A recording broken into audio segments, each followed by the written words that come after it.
और ब्राह्मण तो वही बढ़िया ब्राह्मण है जो वेद रत है, वेद पढ़ता है, वेद के मंत्र बोलता है,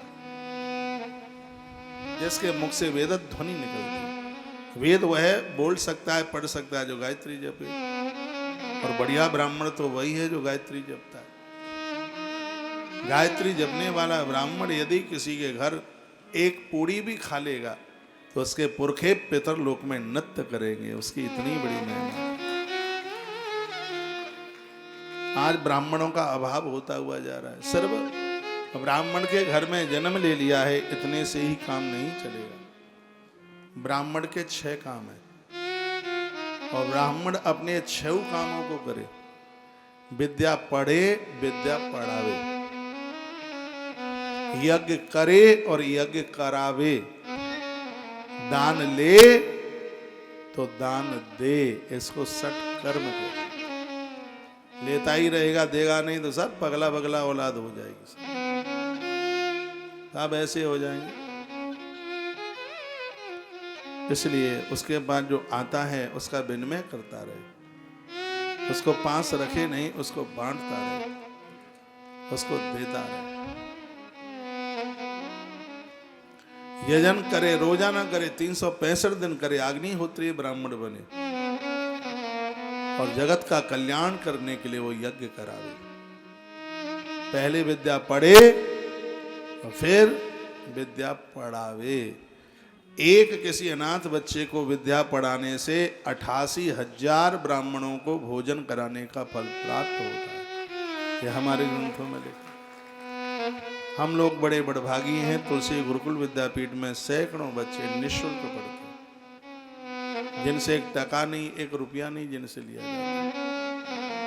कपड़ा लत्ता से लेकर के जितनी भी व्यवस्थाएं हैं वो सब आश्रम की तरफ से ही होती हैं। ये भाग्य है।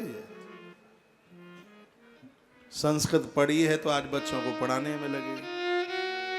दान आपसे लेते हैं तो पास रखते नहीं, वो जाता है, आता देर में, रास्ते पहले बन जाते हैं जाने के लिए, कहाँ जाना है इसको। यजन 365 दिन करते हैं। ऐसा नहीं है कि नकली प्रवचन यहां से बोले। मेरा जन्म अच्छे ब्राह्मण घर में जन्म हुआ है। अच्छा ब्राह्मण कौन सा घर होता है? जिसकी अम्मा भी ब्राह्मणी, जिसका बाप भी बढ़िया वाला ब्राह्मण, खचरा बचरा नहीं, बढ़िया। तो ये माता पिता भी तो बड़े भाग्य से ही मिलते हैं। ऐसे घर में जन्म हुआ है। अपनी बड़ाई नहीं कर रहा हूं, लेकिन ये आनंद के लिए भी बोल रहा हूं कि मेरा 27-28 साल में धोखे से भी कभी कोई यज्ञ नहीं छूटा। छोटी बात नहीं है, बहुत बड़ी बात है। देश में, विदेश में, परदेश में, कहीं भी हो, यज्ञ के बिना नहीं जीवन। यजन है, यज्ञ।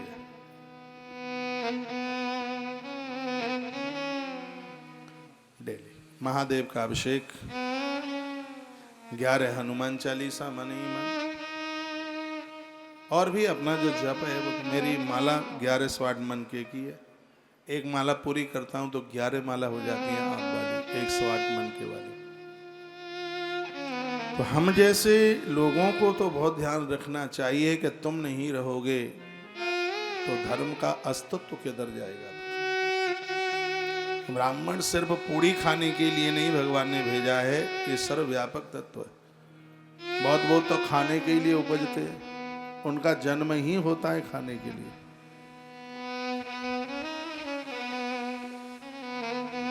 वो पैदा ही हुए हैं खाने के लिए, और कोई काम नहीं। बोरा भर दो, खाली करके आ जाओ, इतना ही।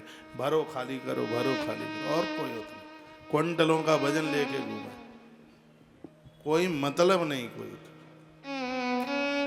ईश्वर ने कितनी कृपा करके जो जीवन दिया है, इससे प्रकृति के लिए कुछ अच्छा कर दिया। अच्छे लोग कभी मरते नहीं हैं, तो मरने के बाद भी वो जिंदे रहते हैं। ब्राह्मण के 6 काम हैं, तब ही वह पूर्ण ब्राह्मण है। वो करे, विद्या पढ़े, विद्या पढ़ावे, दान लेवे तो देने की इच्छा ज्यादा करे, यजन करे, यज्ञ करे। यज्ञ करने का मतलब है तुम्हारे पास है वो छोड़ना, त्याग करना। ब्राह्मण संतोषी होता है, वो संग्रह नहीं करता। तो सही में जो ब्राह्मण था, लेकिन आज तो अभाव है।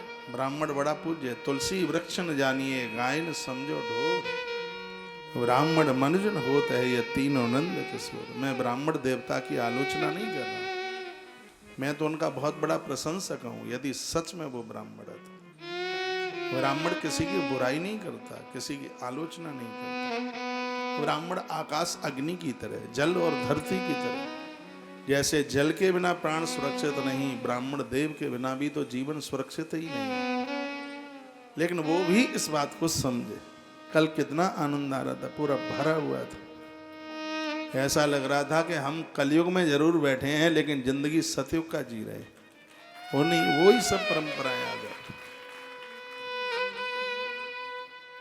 मैं प्रसंग में आ रहा हूं जिसमें वर्णन किया गया, तत्रासीद ब्राह्मण श्रेष्ठ शुभ कर्म परायण। यहाँ बड़े एक श्रेष्ठ ब्राह्मण रहते थे, शुभ कर्म में लगे रहते। वेदा अध्ययन करता च वेद कर्म रता, सदा वेद अग्नि धान समायुक्त शिव पूजा रता। सदा नित्य यज्ञ करना और महादेव की पूजा करना, यह उनका नित्य का काम था। चारों वर्णों के गुरु भगवान महादेव बताए गए। चारों वर्णों को अधिकार है भगवान शंकर की पूजा करने। सर्व कर्म फलम प्राप्य दुजो वेद प्रिय, सदा शताम गतिम समालेवी सम्यंग ज्ञान परायण। वो ब्राह्मण बड़े विद्वान थे। शिव की कृपा से उनको 4 संतानें हुई। सुनिए महाकाल कैसे प्रकट होते। भगवान महादेव की कृपा से उनको 4 संतानें प्राप्त हुई। देवा प्रिय सतज्येष्ठ प्रिय मेधा तथा परम, तृतीया सुक्रतो नाम धर्मवाई च सुब्रतः। वर्णन किया गया, कहा गया कि सबसे जो बड़े बेटे थे उनका नाम था देवप्रिय, छोटे थे प्रिय मेधा, तीसरा था सुक्रत और चौथा था जिसका नाम था सुब्रत। 4 बेटे थे। इसी उज्जैन में जन्म हुआ था। तेषां पुण्य प्रतापांश पृथिव्याम सुखमयीदथ। उनके पुण्य प्रताप से पृथ्वी पर सुख बढ़ रहा था। जैसे शुक्ल पक्ष में चंद्रमा बढ़ता है, उसी प्रकार से इस नगरी में ब्रह्म तेज बढ़ रहा था। जिस गांव का नगर का ब्राह्मण ठीक होगा, उस गांव में शराबी नहीं रहेंगे, जुआरी नहीं रहेंगे। उस गांव का अध्यात्म डेवलपमेंट होगा जिस गांव में ब्राह्मण होता। उस गांव के पितर संतुष्ट रहते हैं। ऐसा कहा गया है, पूरा गांव इकट्ठा करके जमीन दे, मकान दे, इतना देने के बाद भी यदि कहीं से ब्राह्मण ला सकते हो तो अपने गांव में ब्राह्मण की मड़ैया बनवाइए। जैसे हर गांव में शिवालय की जरूरत है, उसी प्रकार से हर गांव में ब्राह्मण देवता की जरूरत है। इसके बिना तो गांव अधूरा है।